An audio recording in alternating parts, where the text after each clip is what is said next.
Hi guys. Before we proceed to this video, we've got something very important to share with you. Neoliberalism, Inequality and Authoritarianism by Professor Jon V. Kofas is available for purchase. You can order it directly from the publisher Little French eBooks or through Amazon. Hello, welcome.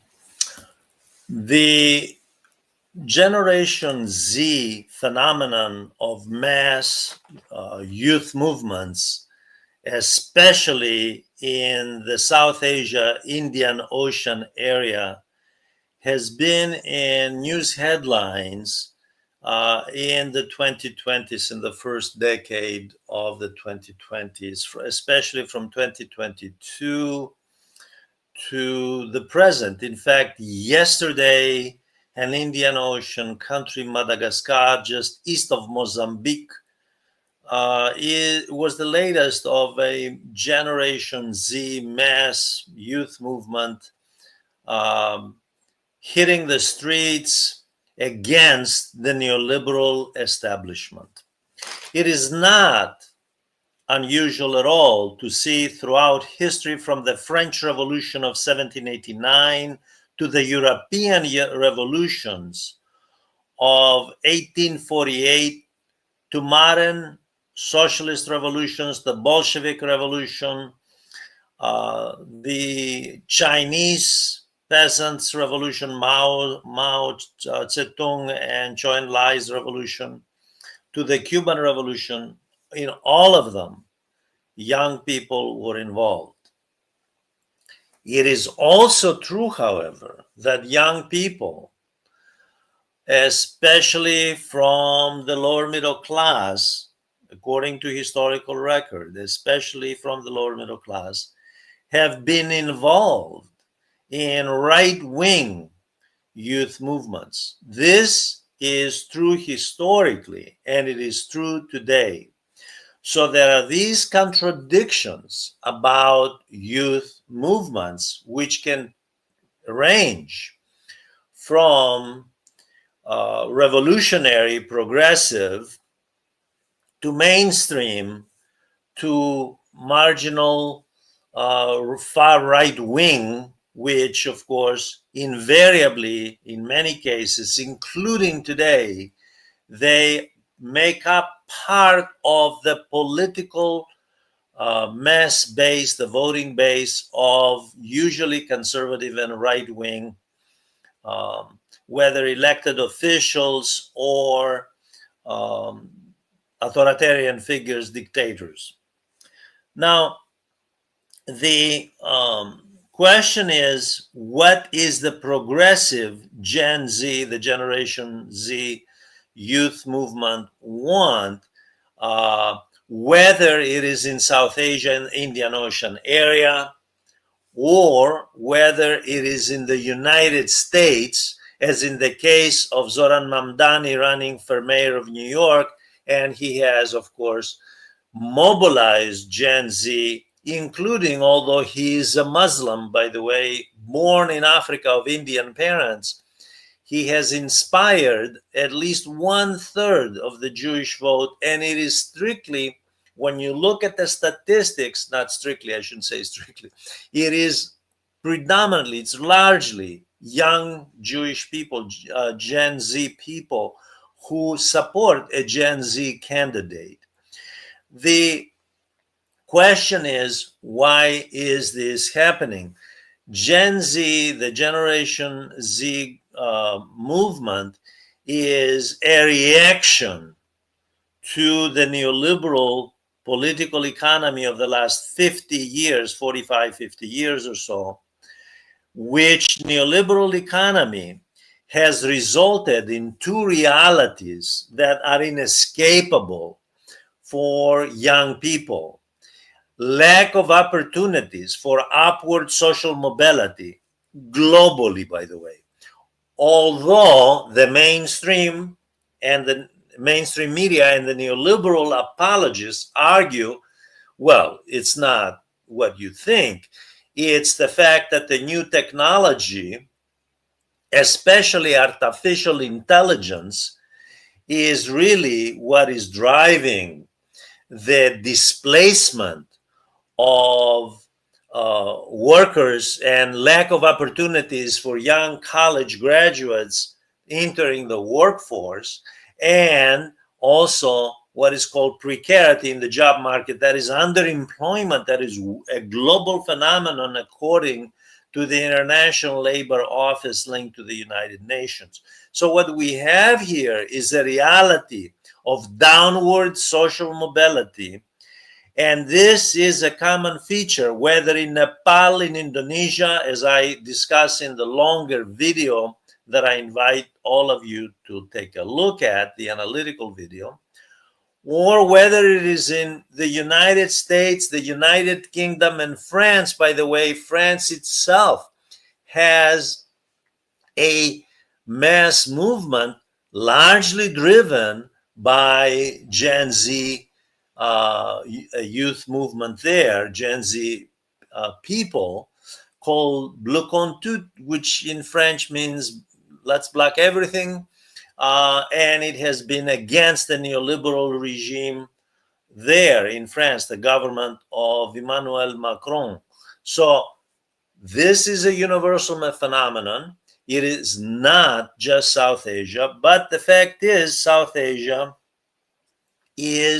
has been at the forefront of news headlines in the last few years, in the first half of the 2020s. And just yesterday, today, September 30th, yesterday, the 29th, there was a Gen Z major demonstration against President André Rajoelina of French descent, president of Madagascar.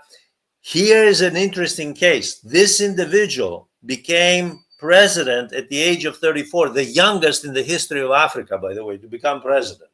And he came to power because he mobilized young people.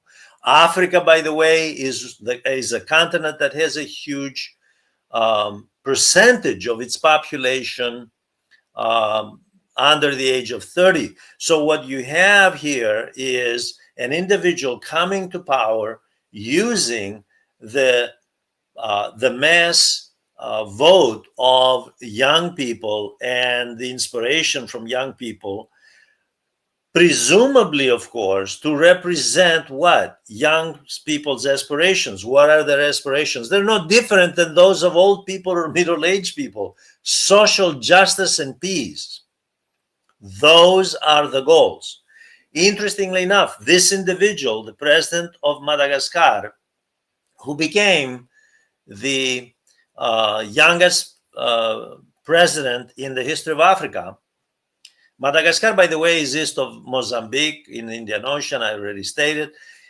So influenced by mass movements, Gen Z movements, this individual took advantage of that, and he comes in and he introduces on a mass scale neoliberal policies, that is privatization of public assets, dishing out, giving, essentially selling assets, public assets belonging to the taxpayer, to crony capitalists linked to him, linked to his presidency, linked to his government.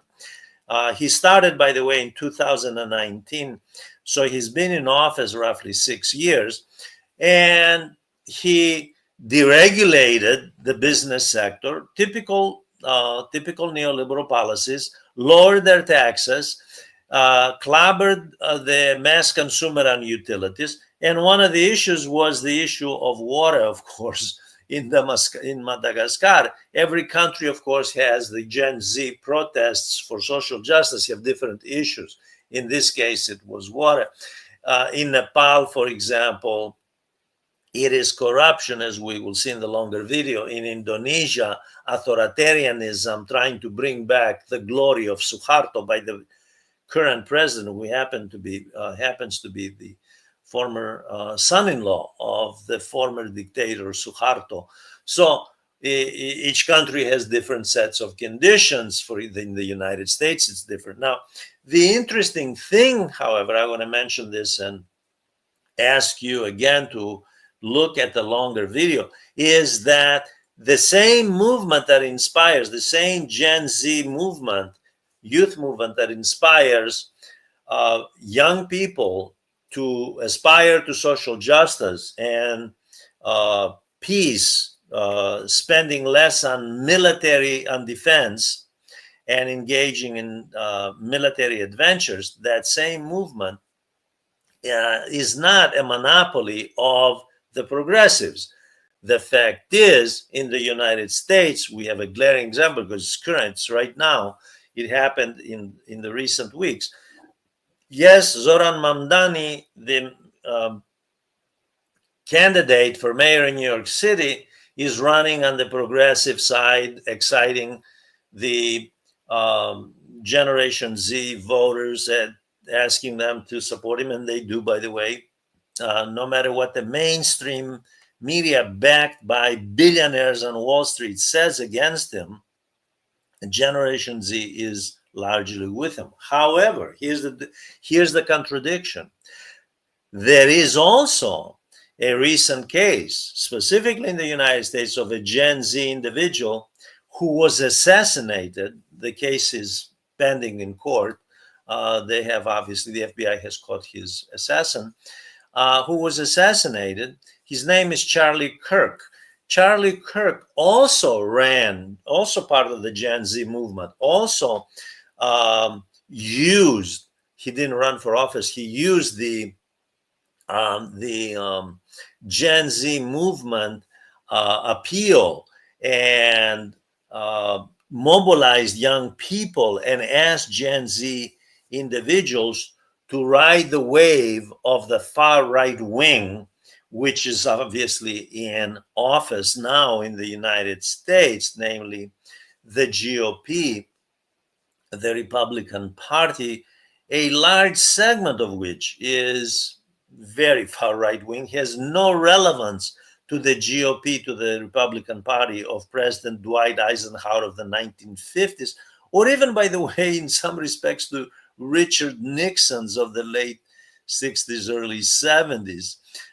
In any event, the fact is that you have, whether it's in the United States, in the United Kingdom, in France, in Germany, Austria, Poland, you also have youth movements that are far right wing.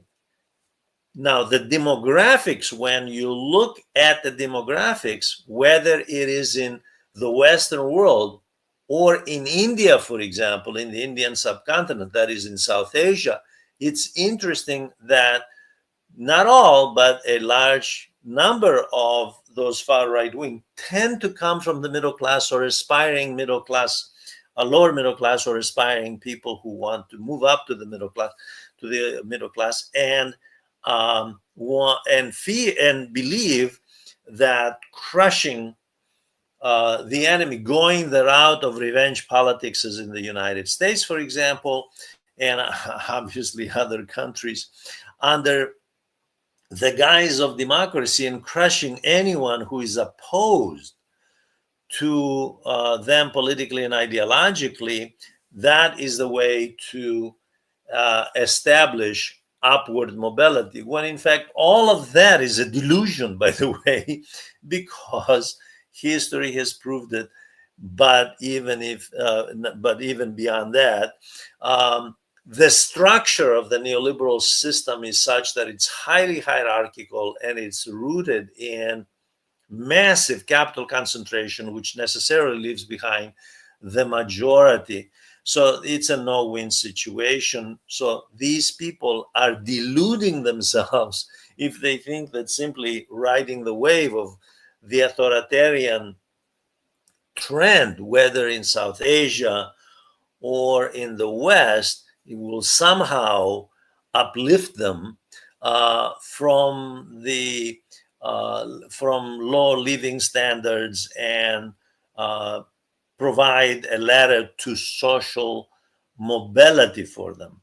I ask you to take a look at a longer video on Nepal and Indonesia with a larger view of South Asia, from Sri Lanka to Bangladesh, and we will discuss, I will discuss various issues. This is a very large, very complex topic that involves everything from geoeconomics and geopolitics. And obviously, each country with specific cultural nuances, specific history, traditions is different. You really need several books to outline in detail, but I'll try to do a brief summary of it. I thank you for listening. I ask you to join this channel. Please join this channel, and by all means, subscribe and ask questions, write comments. Thank you very much.